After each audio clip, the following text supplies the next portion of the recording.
Welcome to Glucocorticoid Pharmacology.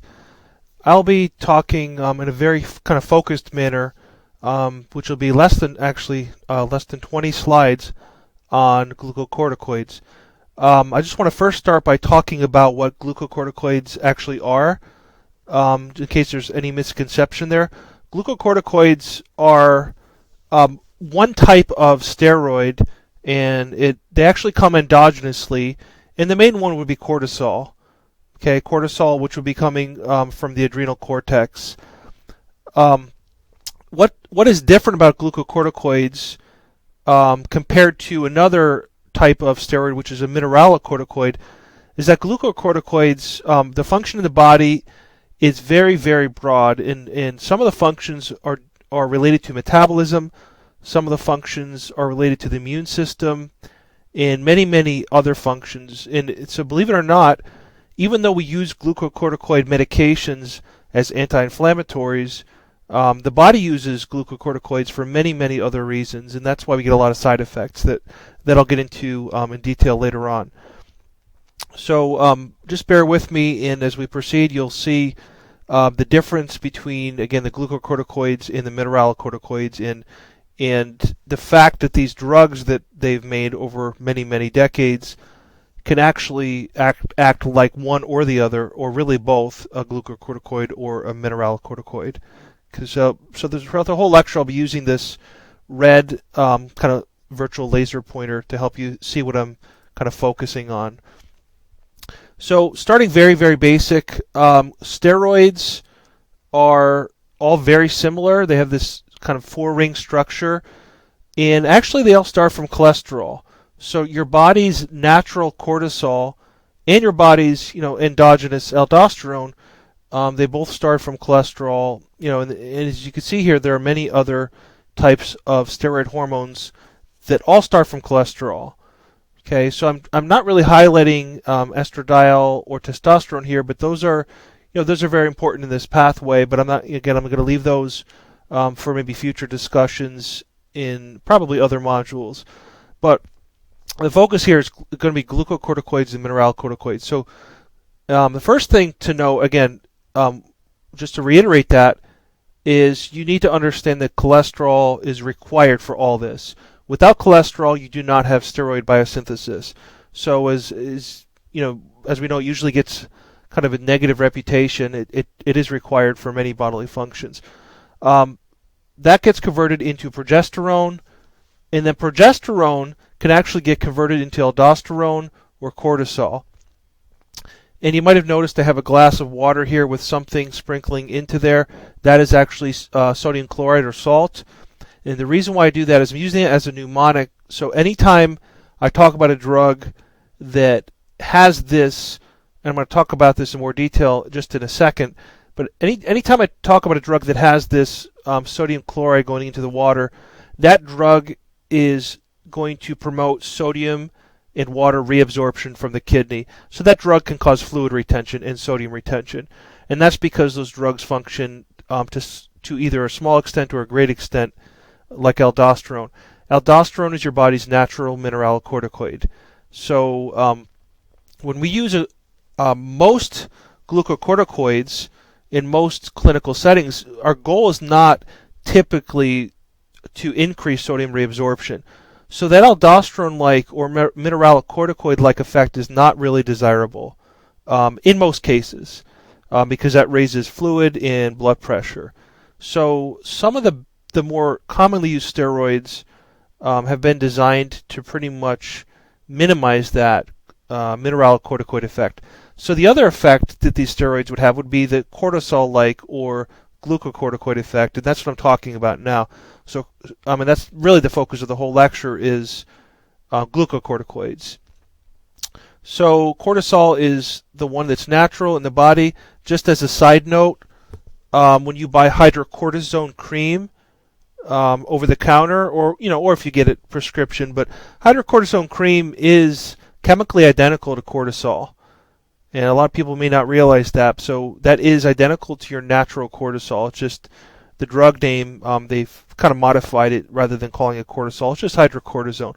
Pretty much it's actually identical, chemically identical those two are. Okay, so this slide, I'm just going to go right past it. I just described these two, the difference between glucocorticoids and mineralocorticoids. So from now on, I'll refer to glucocorticoids it's in many cases as GC, and as you'll see, eventually I'll start referring to mineralocorticoids as MC. So if you just see those abbreviations, just realize that that's all that it means. It's really just, cortisol-like effects or aldosterone-like effects.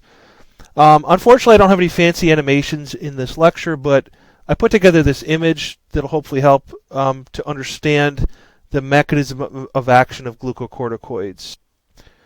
So why don't we just start with the simple stuff. So the S here is steroid, and really that stands for glucocorticoid. Okay, in this context, that's just going to be the glucocorticoid, which is the S there.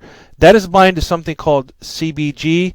That is a corticosteroid binding globulin. I don't know if you're familiar with this, but a lot of steroids in the body have what they call binding globulins. They are proteins in the plasma that serve as a reservoir for that steroid, and then they have the free steroid as well.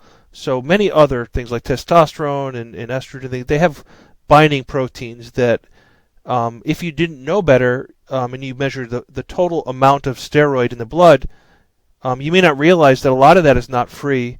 Only the free steroid can be utilized. So what you'll see is that in this specific case, the glucocorticoid, which is the S here, it has to fall off or come off the CBG, and this would be representing a capillary, obviously, because the capillaries are where you're going to get your exchange in tissues.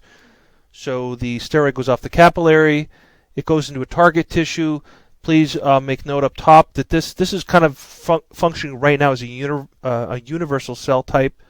So it's either an adipocyte, muscle cell, white blood cell, etc.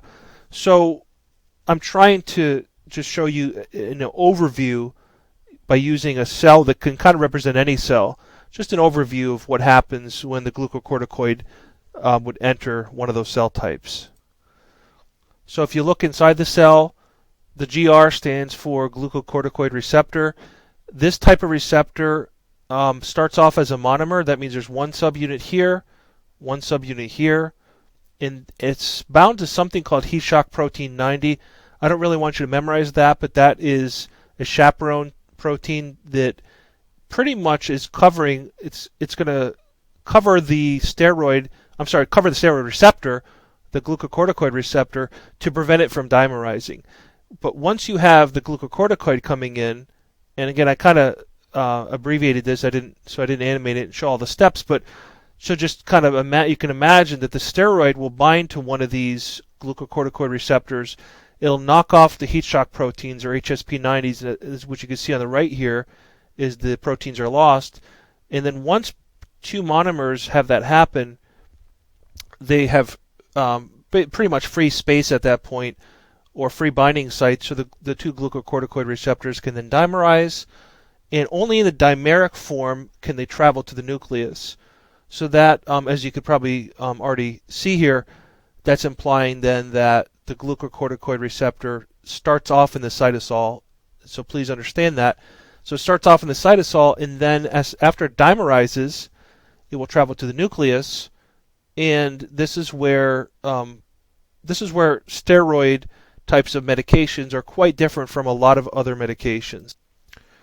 So whereas other medications might bind to a plasma membrane receptor, and that's kind of like, it sets off a signaling cascade or an amplification cascade like a G protein coupled receptor. These are very different.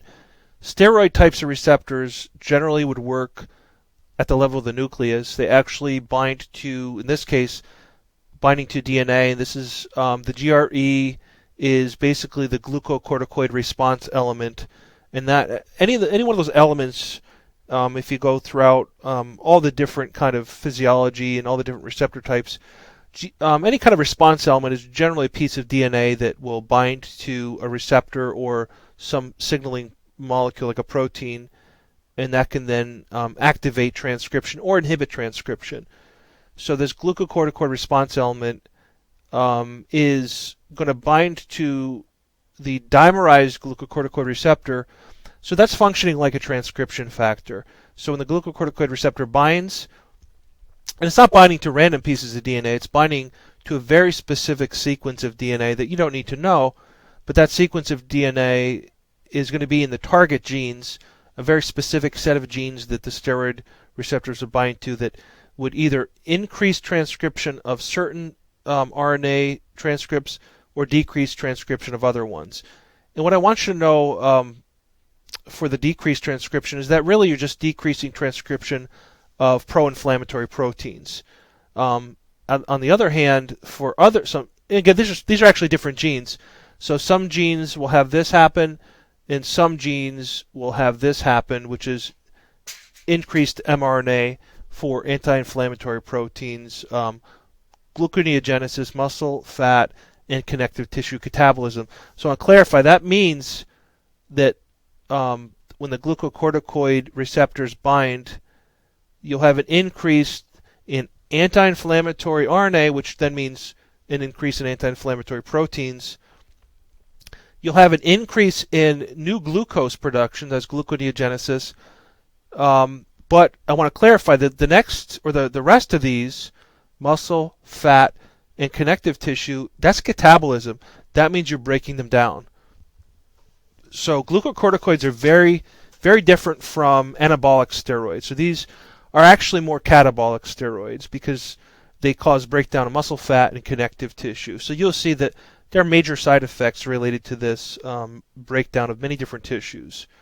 Now the gluconeogenesis can have its own side effect, which is obviously be related to diabetes and a risk factor, or a risk for someone that has diabetes, which would be just increasing their glucose load. And I just want to kind of highlight this one point here, and this is a rough estimate, but approximately 20% of cellular processes can be modified by glucocorticoids. So that means that the whole goal of glucocorticoids, at least from a healthcare perspective here, is to cause reduction in inflammation. However, because so many other cellular functions are affected by glucocorticoids, we have this large number of strange side effects that will occur not only when you have an excess of the steroid, but also if you discontinue a glucocorticoid, a lot of side effects can occur due to that loss of your natural cortisol, which I'll talk about in a little bit. So in this slide, I just wanted to kind of focus on the main immunosuppressant or anti-inflammatory effects of glucocorticoids, despite all the other effects that they have. This is a really prominent one as well. Just some facts here that I'll let you know if you need to really know it to memorize it, but some of these you don't have to. But a single dose of a corticosteroid will decrease T and B cells, eosinophils, basophils, monocytes, and that takes, and again, the numbers are FYI, but that takes 6 hours to be at its maximum effect, and then if that's just a single dose, that can dissipate in 24 hours. So it's not forever, but it is quite a while. So about 24 hours for that immunosuppressant effect to occur, and that is a very specific process that occurs. It's actually through movement of the cells from the blood into the lymphoid tissues. Okay, so it actually leaves the blood. The defense cells leave the blood and enter the lymphoid tissues. So if you measured them in the blood, they would look like a rapid decline. So it is a decline in the blood, but they're actually being recruited to lymphoid, or actually removed into the lymphoid tissues. On the other hand, so those are the specific cell types, but the neutrophil migration into tissues is actually decreased. So that's a little different from the other cell types. What I want you to really understand for testing purposes or for memorization purposes is that corticosteroids or glucocorticoids cause just an almost pan-inhibition of the immune system. That means decreasing immune system activity in almost any way you could think. There might be a few exceptions, such as complement and things like that, but the majority of the immune system is inhibited by glucocorticoid activity. So, of course, that has risks to it, right? When you block the immune system function, that has its own risks. Macrophages would produce less tumor necrosis factor alpha, interleukin 1, plasminogen activator, interleukin 12, interferon gamma.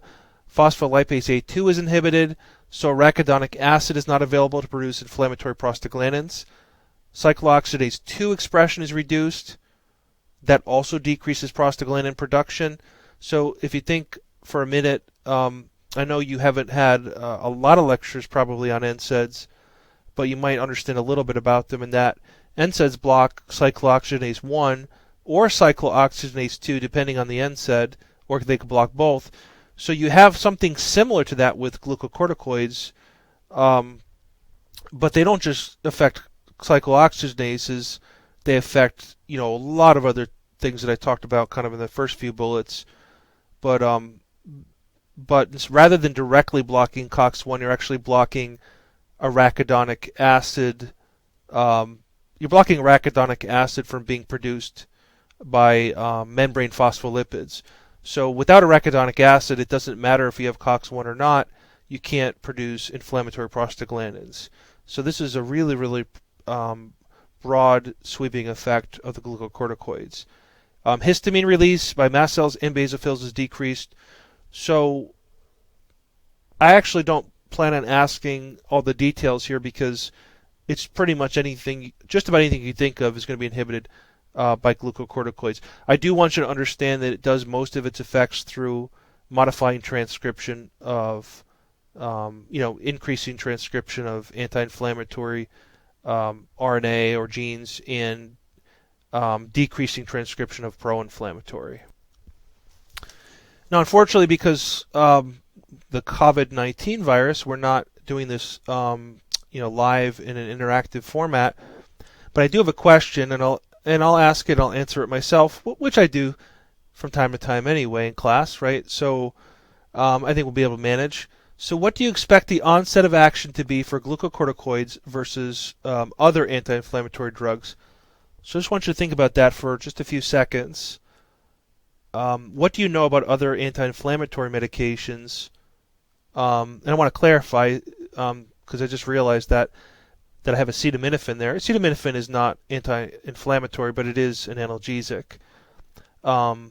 But it does work through blocking, they believe it works through blocking brain prostaglandin production.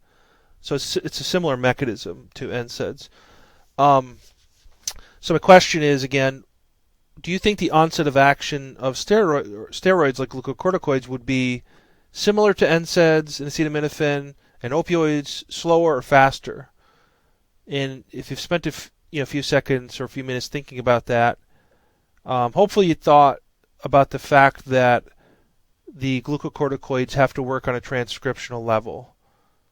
Okay, so the glucocorticoids, they don't bind to, I'll give you an example, like opioids, they bind to the receptor, and that's almost immediate pain relief, right? You're blocking the sensation of pain almost immediately.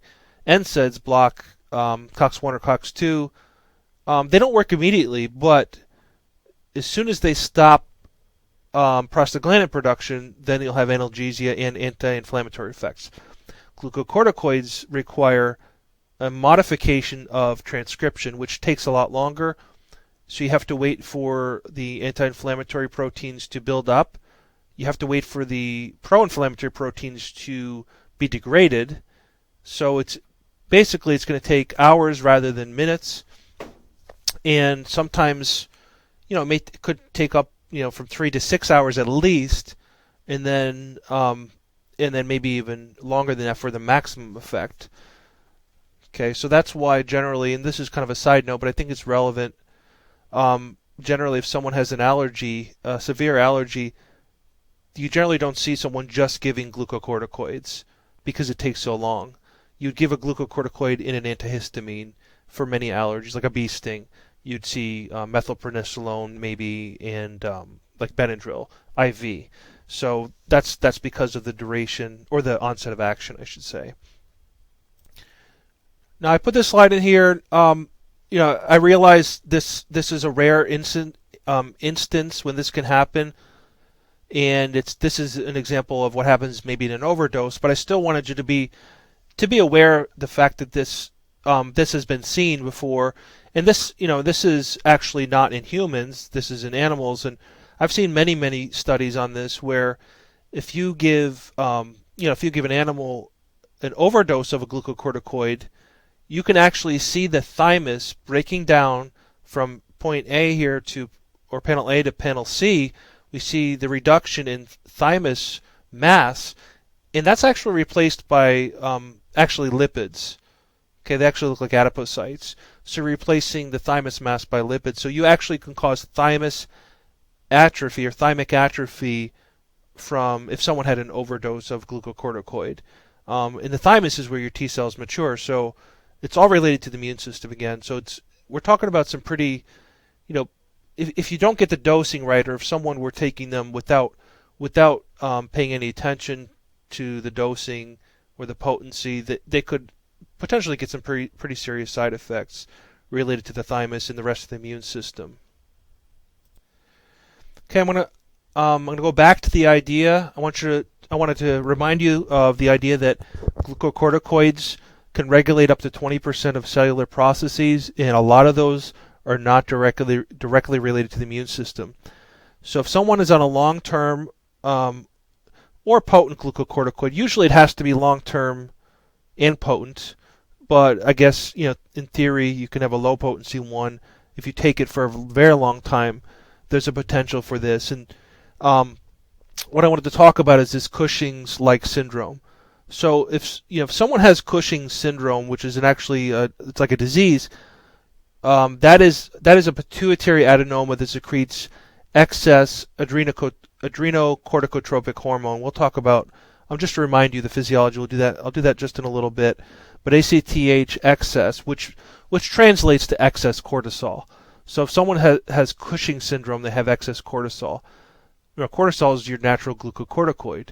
So you might be able to predict then that if someone had excess glucocorticoid drug, this could be anything, dexamethasone, prednisolone, any glucocorticoid drug, if you had excess for a long period of time, or just a potent one that, even if you're not I don't mean necessarily overdosing, but just at a potent steroid for weeks to months, you will see things that resemble Cushing syndrome. That'll be muscle wasting.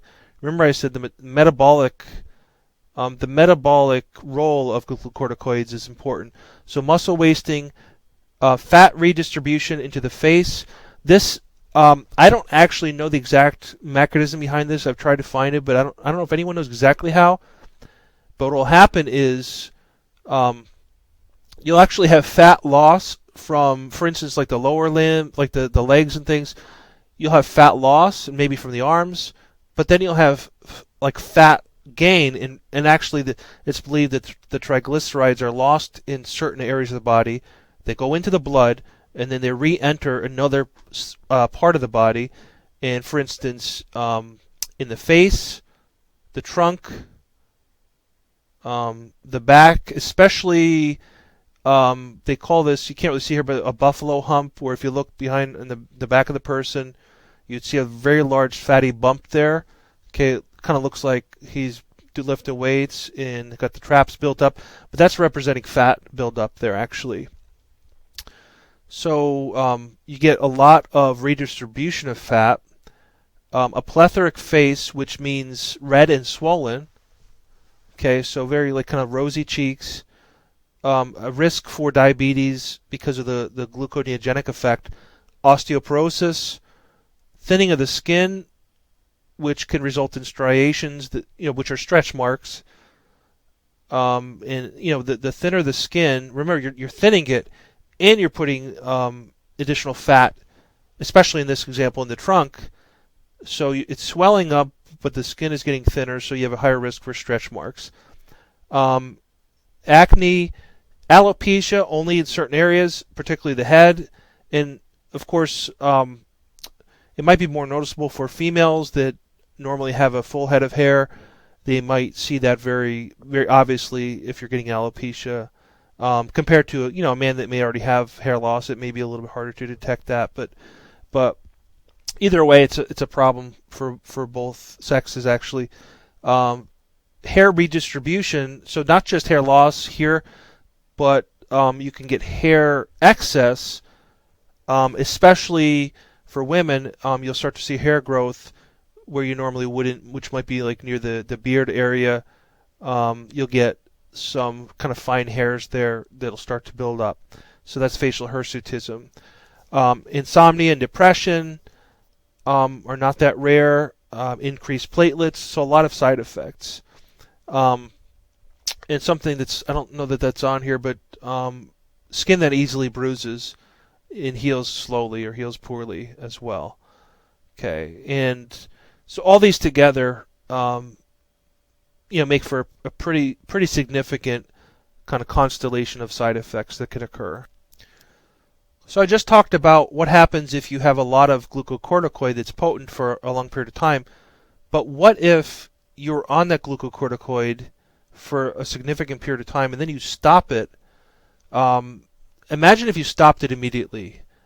If you kind of can remember some prior examples of how the body works, a lot of times if you're providing something to the body that it normally makes on its own, if you're providing that consistently, in many cases the body will give up or stop, kind of use it or lose it. So it's not using its own natural cortisol production because you're giving the body this cortisol-like substance. You're giving the glucocorticoid. So what will happen is your body will stop producing enough cortisol, and that's the suppression of the hypothalamic pituitary adrenal axis. And I'll show you a diagram in a little bit about just the basics of how that is all connected. So again, that's reducing the cortisol drive. When the glucocorticoid is discontinued, the body will quickly become glucocorticoid deficient, and that's suppression of the HPA axis.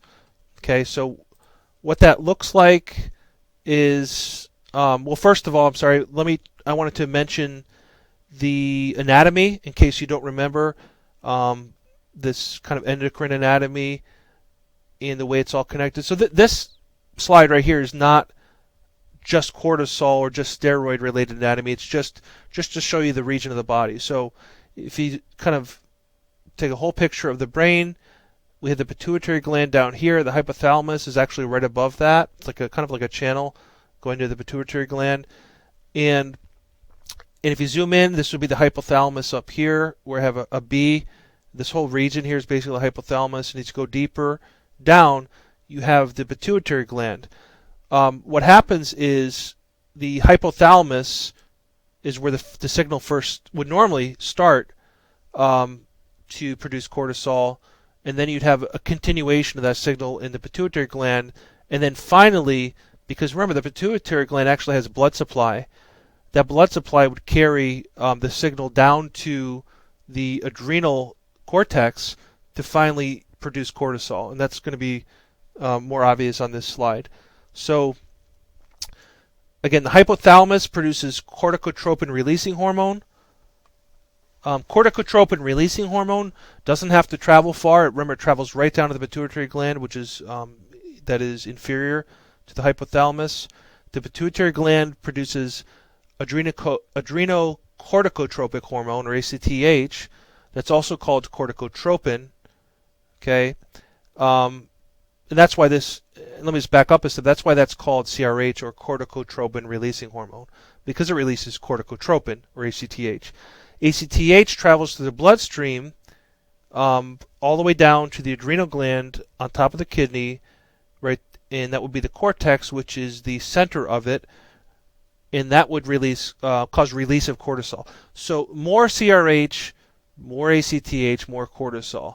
However, if I were taking, and these are just a few examples, if I were taking any glucocorticoid drug, that would cause a negative feedback at the hypothalamus and a negative feedback at the pituitary gland to stop CRH release, to stop ACTH release. And that means that if you keep taking a glucocorticoid, your body will not have a drive to produce cortisol. And then if you stop that, like I said, you stop the glucocorticoid, then there's not enough of any glucocorticoids in the body for some period of time. So I guess the obvious solution, or one of them would be, and probably the only real good solution, would be to taper the steroid gradually. right? Taper a patient off the steroid very gradually. The more gradual, the better. And that's why when you see someone getting a Medrol dose pack, and I don't know if they still call it that, but it's methylprednisolone, where you take, and I can't remember, it's a very, it's very, very long prescript. Basically, the script that you'll get from the doctor will be very lengthy, and it'll say take 5 on this day, 4 on this day, 3 on this day. And I can't, it's been a while since I've been in the community pharmacy, but essentially you're tapering down every day until you are down to just 1. And the longer you're on a glucocorticoid, the more important it is to taper. Okay, so it becomes extremely important if someone's on it for months, for example, which we try to avoid, but I imagine that's going to be required in some cases. Okay, so that's technically, when we go back to this idea of suppressing cortisol, that's called adrenal insufficiency. So what does that look like? So what it looks like when you stop a glucocorticoid and you have this very low level of cortisol, you have a very, pretty much lacking glucocorticoids, it's going to look like another disease called Addisons Disease. So remember, excess cortisol activity or glucocorticoid activity would be Cushings Syndrome. Lack of that would be Addisons Disease. And that looks like, well, you're going to have anorexia, nausea, vomiting, weight loss, lethargy. These are if you think about it, very non-specific symptoms. These can happen from a lot of other causes. So Addison's disease or basically having cortisol, lack of cortisol from a medication, from excess glucocorticoid use and then discontinuation. It's going to look like Addison's disease, but Addison's disease doesn't necessarily look very specific or very easy to diagnose. So the rest would be joint and muscle pain, postural hypotension, meaning when you stand up, you feel faint, right? You feel dizzy, like you can possibly pass out.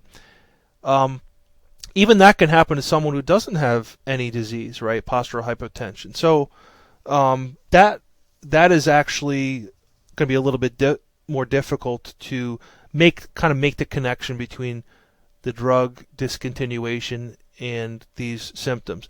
So that's really the pharmacist's role to identify that. Right? If someone's on a steroid for a long time, specifically a glucocorticoid for a long time, to recognize that these things might happen in a patient, and maybe if you identify that they were on one of those medications, you could at least start to realize why these things might be happening. So another one that I didn't mention would be skin hyperpigmentation. It can get darker. Okay, I said low blood pressure, especially postural low blood pressure, and then some other things can happen. And I won't go through all of them. So just know the major ones that I have here on the bulleted list on the left side. So I spent a good amount of time talking about the physiology and some of the problems that can occur with too much or too little. I don't have a lot of slides on the actual medications, but I do want to talk about what are the main differences between medications in the whole class. And one of them that I already alluded to in the very beginning was that some of them are more glucocorticoid-like, some of them are more mineralocorticoid-like, some of them have both properties. So again, if my goal, in treating a patient were to have just an anti-inflammatory effect, I would pick a corticosteroid that had no mineralocorticoid activity. I don't know that there's any that has 0. But there are better ones and there are worse ones. So you pick one that's kind of low mineralocorticoid activity or low sodium and water retention activity. So we want to avoid things that function like aldosterone. So we want to move closer to things like cortisol, or even better than our natural cortisol, because cortisol does have mineralocorticoid effects. Okay, and we can predict a lot of those based on chemical structure. Okay, I don't want to burden you too much with memorization of structures, but I'll have a little bit that I'll expect you to know. When I was a student, I had to actually memorize the numbering system, so I had to know every number on every carbon. I don't think that's going to be essential for you. I don't want you to memorize that. But just understand that there is a numbering system, in that some of the things I'm going to talk about when I talk about changes in functional groups, in those cases I'll be referring to what number the functional group would be found at. Okay, so a lot of things can be changed. So double bonds could be added or removed. Other functional groups could be added. Halogens could affect the potency of the glucocorticoid activity, mineralocorticoid activity, or both. So a lot of things can be done, and I try to focus on the major points here. So I just picked some examples on the right side here. So if you look, this is all color-coded to try and make it as easy as possible. So the 3-keto group, which would be right here, and I'll back up and I'll show you what I mean. Why I'm calling it the 3-keto, just if it's not very, very obvious. That would be right here, the number 3 carbon, and that would be, instead of that hydroxyl group, we have a ketone here. So the 3-keto group in the C4-5 double bond, you need that for glucocorticoid activity. So I want you to know that as a starting point, to know that that's required for glucocorticoid activity. So if I show you structure without the ketone and the double bond here, then I want you to select basically that it should not have glucocorticoid activity. Mineralocorticoid activity requires a hydroxyl off of C21. And when I say requires, that means without it, you're not going to have mineralocorticoid activity. So this is, it's not adding or subtracting, it's absolutely necessary, right? It's not just going to modify it a little bit. So that's going to be required for MC activity. So I'll just say MC or GC from this point on, and I'll just remind you MC again is sodium and water retaining, functioning like aldosterone, whereas GC is more immunosuppressant, and all the side effects that we talked about. So MC is removed by this kind of peach or tan, removed if you add a C16 that's carbon at, it's actually a methyl group at carbon 16 there, so coming off. That'll remove mineralocorticoid activity. So I want you to look at all the drugs on your own, kind of just, you don't have to know all of them, but I just want you to take some time to look at the other ones that you'll learn about and see if this kind of all makes sense when you learn about their potencies. So dexamethasone. It has the requisite or required keto and 4-5 double bond. It has a C16 methyl group. Remember that, so that removes mineralocorticoid activity. So that would help us prevent MC activity, which is what we want to do. Okay, and we have a couple more things that we could talk about. MC is enhanced by C9, but see, that is enhanced by C9 fluorination is what I meant. So mineralocorticoid activity is enhanced by C9 fluorination, but we also, in dexamethasone, we also have MC activity removed by the C16. So in this case, the actual C16 overrides the fluorine, and we still have not very much mineralocorticoid activity. So we're actually overriding the fluorine. They'll fight against each other, but pretty much the tan group, which is the carbon 16 or the methyl there, will dominate and prevent MC activity. If we wanted a more potent glucocorticoid, we would put a double bond at C1 to 2. So dexamethasone is pretty potent. A methylation at C6, okay, which is, where is that? Actually, yeah, that's not actually in dexamethasone, but that is in methylprednisolone. That enhances GC activity. A fluorination at C9, which I actually had up here. So C9 fluorination increases MC and it increases GC activity.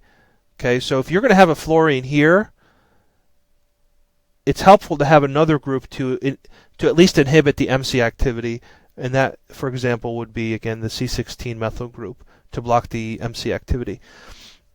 Substitution at C16, I just mentioned that. So not only does that block or reduce MC activity, it promotes GC activity or increases it. So that's why dexamethasone is fairly potent and not very high mineralocorticoid activity. At group 17, we either need a hydroxyl group or an ether. That is very important to have optimal glucocorticoid activity.